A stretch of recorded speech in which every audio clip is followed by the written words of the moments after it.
हाथों में राय बहादुर के खून से सना हुआ खंजर लिए उन 100 भयानक आत्माओं के काबू में आ चुकी श्रावणी गुस्से से दहाड़ते हुए अपने पिता केशव और योगी अमृत की तरफ लपकी। वो गुस्से और नफरत से कभी किसी मर्द को तो कभी किसी औरत की मिली जुली रोंगटे खड़े कर देने वाली आवाज में उन्हें कोस रही थी। उन्हें मारकर उनके खून की होली खेलने का दावा कर रही थी। पागल हो गया है तू केशव, इस ढोंगी योगी के झांसे में आकर श्रावणी का ब्याह करने चला है। तेरी इतनी हिम्मत कि तू हमारे समझाने के बावजूद श्रावणी को हमसे अलग करने की सोचे। आज तक तुझे सिर्फ इसलिए जिंदा रखा क्योंकि तू श्रावणी का बाप है। तुझे मार देंगे तो ये अनाथ हो जाएगी, पर तू तो हमें ही धोखा देने निकल पड़ा। अब मर। योगी अमृत, वो मेरी तरफ कटार लेकर आ रही है। मैं भाग नहीं सकता। बेटी है वो मेरी। पर आप कुछ क्यों नहीं कर रहे? मेरी जान बचाइए, रोकिए इसे। मैं तुझे कैसे बचाऊं केशव? तुझे बचाने के लिए मुझे श्रावणी को भस्म करना पड़ेगा, पर तू एक मोह में अंधा पिता है, इसलिए वो तो मुझे करने देगा नहीं। अगर बचना चाहता है तो बोल, अभी बोल, भस्म कर दो इसे।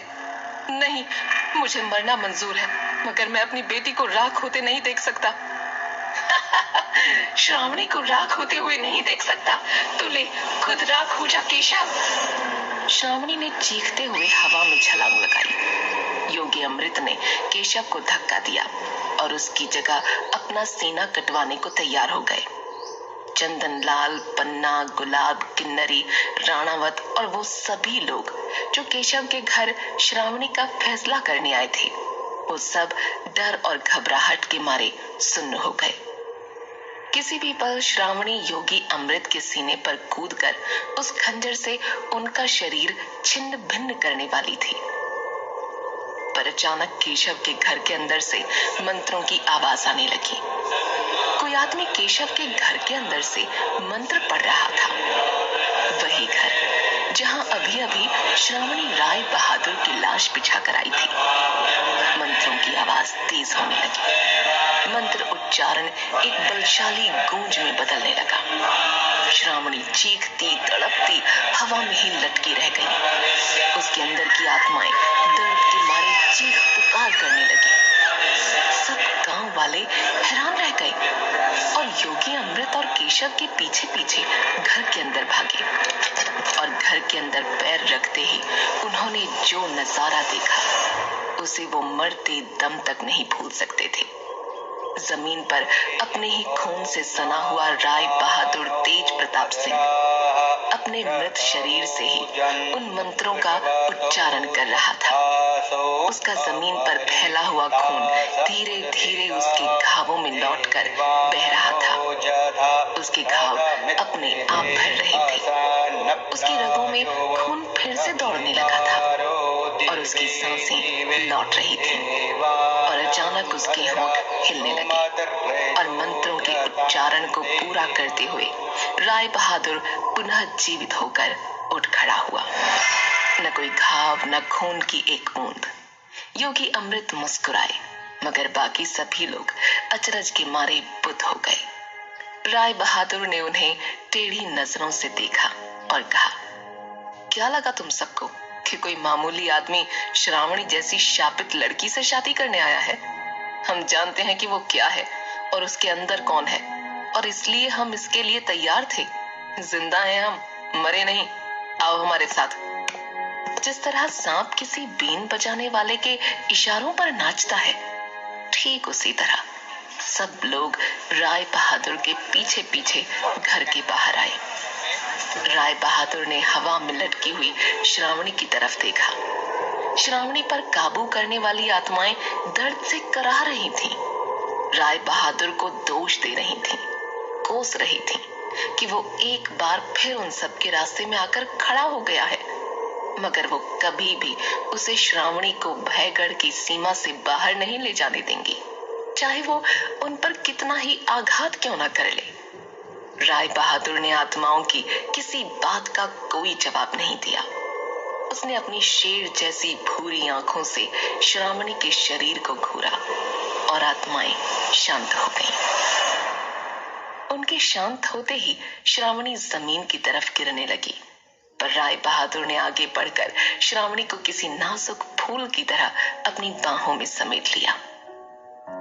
राय बहादुर श्रावणी को बाहों में उठाए उसके कमरे में गया, उसे बिस्तर पर सलीके से लिटाया, उसके शिथिल शरीर पर चादर दी, उसका माथा सहलाया और बाहर आकर उसने केशव से और गांव के सभी लोगों से पूछा, आप सब यही सोच रहे होंगे कि आपने पिछले आधे घंटे में जो भी देखा वो सच है या कोई माया? एक मरा हुआ आदमी अपने मुर्दा शरीर में से मंत्र कैसे बोल सकता है? अपने शरीर से बहा सारा खून शरीर में वापस खींचकर अपने घाव भरकर जिंदा कैसे हो सकता है? और तो और एक जिंदा आदमी से ऐसी डरावनी और शैतानी आत्माएं कैसे डर सकती हैं? कहीं ये राय बहादुर कोई शैतान तो नहीं? अच्छी बात है, सोचते रहिए, क्योंकि हम ना तो किसी सवाल का कोई जवाब देंगे और ना ही आप में से किसी की कोई बात से हमें फर्क पड़ता है। हम यहाँ श्रावणी से शादी करने के लिए आए हैं और 7 दिनों के बाद पूर्णिमा की रात योगी अमृत जिस मुहूर्त में कहेंगे उसमें हम श्रावणी को ब्याह कर ठकुराइन बनाकर हुकुमपुर ले जाएंगे। ठीक है ना योगी अमृत? यही चाहते थे ना आप? हाँ हाँ राय बहादुर साहब, मैं यही चाहता था और मुझे खुशी है कि जैसे मुझे उम्मीद थी सब वैसे ही हो रहा है। श्रावणी की गिरफ्त से ये गांव आजाद हो जाएगा और श्रावणी को भस्म करने की भी कोई जरूरत नहीं होगी। और आप ससुर जी अपनी शक्ल से ये हैरानी और डर के बादल हटाइए और मेरी और श्रावणी की शादी की तैयारियों में जुट जाइए। न मैं कोई भूत हूँ, न कोई प्रेत और न कोई राक्षस, इंसान ही हूँ। इसलिए मैंने क्या किया और कैसे किया ये भूलकर शुक्र मनाइए कि आपकी श्रावणी जीवित भी रहेगी और आप सब उसके अंदर बस रही शैतानी आत्माओं की मार से दूर रहेंगे। राय बहादुर साहब, मेरे वो हालात ही नहीं है कि मैं कुछ भी पूछ सकूं या कुछ कह सकूं। अगर योगी अमृत आपको ढूंढ कर लाए हैं और अगर आप श्रावणी के अंदर बसने वाले नर्क का सामना कर सकते हैं, मेरी श्रावणी को संभाल सकते हैं, उसे जिंदा रख सकते हैं, तो आप जो कोई भी हो, मेरा आपसे कोई सवाल नहीं। शादी होने तक मैं मुखिया चंदन लाल की हवेली में रहूंगा। मेरे साथ मेरा सेवक भानु और उसकी बीवी रानो भी रहेंगे। तुम्हें कोई एतराज हो तो बता दो चंदन लाल। नहीं नहीं राय बहादुर साहब, मुझे कोई एतराज नहीं। मैं आपके और आपके लोगों के रहने का तुरंत प्रबंध करता हूँ, तुरंत। ए गुलाब पन्ना किन्नरी, हवेली भागो और वसु को बोलो पहले माले का कमरा तैयार करने के लिए। बोलना राजा साहब रुकने आ रहे हैं, कमरा दमकना चाहिए। बोलना कि उनके लोग भी हैं साथ में, उनके लिए भी सारे इंतजाम कर दे। चलो भागो जल्दी। हाँ मुखिया जी, अभी जाते हैं हम सब।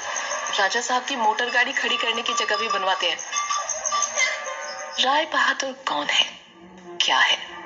इन सवालों को अपने ही जवाबों के साथ फुसफुसाते हुए गुलाब, पन्ना और किन्नरी चंदन लाल की हवेली की तरफ भागे। राय बहादुर ने चंदन लाल को देखा और पूछा, चंदन लाल, तुम हमें राजा साहब कहकर क्यों बुला रहे हो? हमने कहा ना, हमारा नाम राय बहादुर है। आप रजवाड़े हैं और अब इस गांव के दामाद भी हो जाएंगे। हमारे यहाँ रजवाड़े जमाइयों को राजा साहब कहकर ही बुलाया जाता है। अब मुझे इजाजत दीजिए, आपके लिए हवेली तैयार करवानी है और अपने पोते के लिए माँ के दूध का और एक आया का इंतजाम भी करना है, यही ना? फिक्र मत करो चंदन लाल, जैसे ही श्रावणी शादी के बाद भयगढ़ से चली जाएगी, तुम्हारा बेटा अजर ठीक होकर वापस आ जाएगा। राय बहादुर की बात सुनकर चंदन लाल की हैरानी का कोई ठिकाना नहीं रहा और उसकी आंखों से आंसू बहने लगे। आखिर कौन था ये राय बहादुर? कौन था ये आदमी जिसे योगी अमृत संसार और समय के किसी छोर से फरिश्ता बनाकर ले आए थे?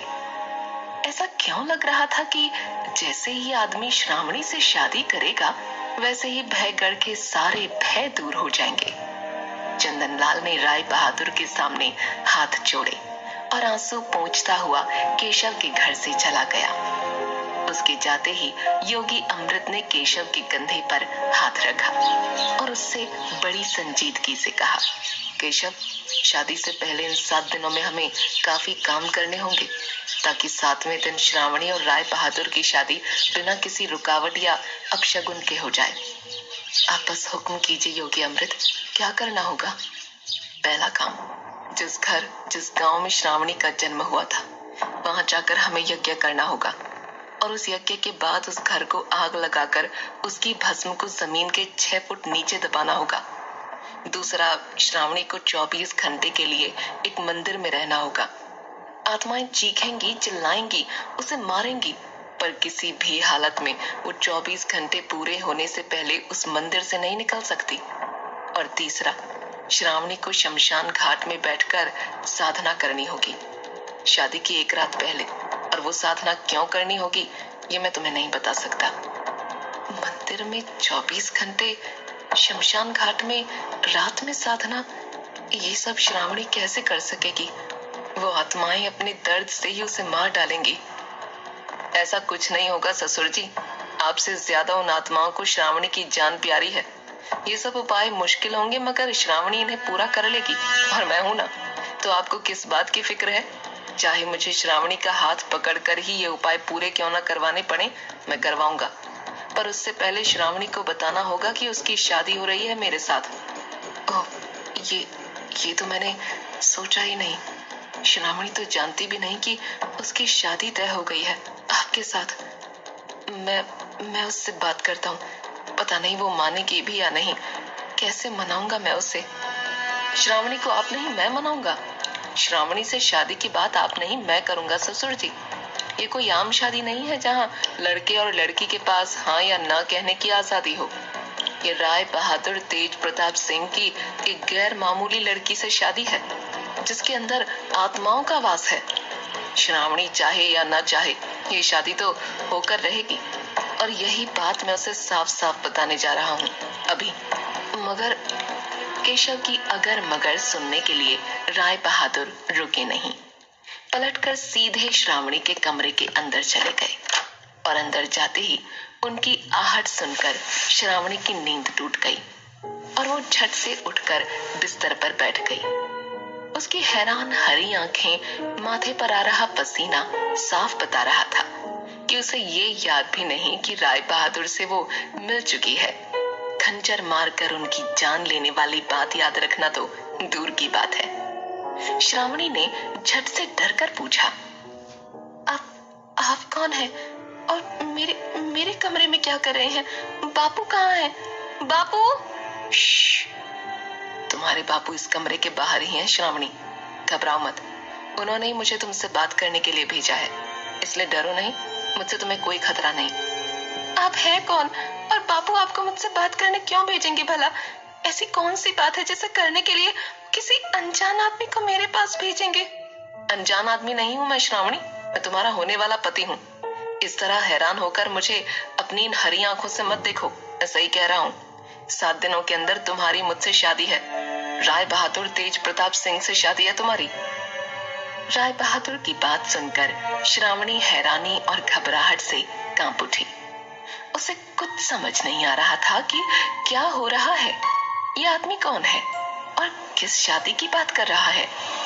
वो जोर से चीखी, चादर उतार कर बिस्तर से उतरी, राय बहादुर को धक्का दिया और दरवाजे की तरफ दौड़ी। पर इससे पहले कि वो दरवाजे तक पहुंचती, राय बहादुर ने श्रावणी को उसकी कमर से पकड़ा और खींचकर बिस्तर पर धक्का दिया। इससे पहले कि श्रावणी कुछ कहती या करती, राय बहादुर ने बिस्तर पर अपना घुटना रखा और उसके दोनों हाथ पकड़कर उसे काबू किया और उसके चेहरे के करीब जाकर उसकी आंखों में देखा और कहा, तुम्हें क्या लगता है लाल रानी, तू भागती रहेगी और मैं तुझे पकड़ता रहूंगा? 300 साल से तू इन 100 भूतों के साथ भागती फिर रही है, फिर क्या हुआ? देख, मैं आ गया ना वापस तुझे लेने। अब मुझसे बचकर कहाँ जाएगी तू? कहाँ जाएगी? जाकर दिखा ना। राय बहादुर की धीमी पर राज खोलती आवाज, उसकी भूरी आंखों में घूम रही कोई पुरानी कहानी, अपने अंदर सुनाई दे रही 100 आत्माओं की चीख पुकार और राय बहादुर के मुंह से वो नाम सुनना, लाल रानी। ये सब सुनकर, महसूस कर श्रावणी एकदम शांत हो गई। उसके हाथ पैर शांत हो गए, ऐसे कि जैसे राय बहादुर ने उस पर कोई जादू कर दिया हो या उसे कोई पुरानी बात याद दिलाती हो। आखिर क्या है राय बहादुर, श्रावणी और उन 100 आत्माओं का संबंध? जानने के लिए सुनते रहिए श्रावणी और राय बहादुर की कहानी, जिसका नाम है भयनगर, सिर्फ पॉकेट एफएम पर।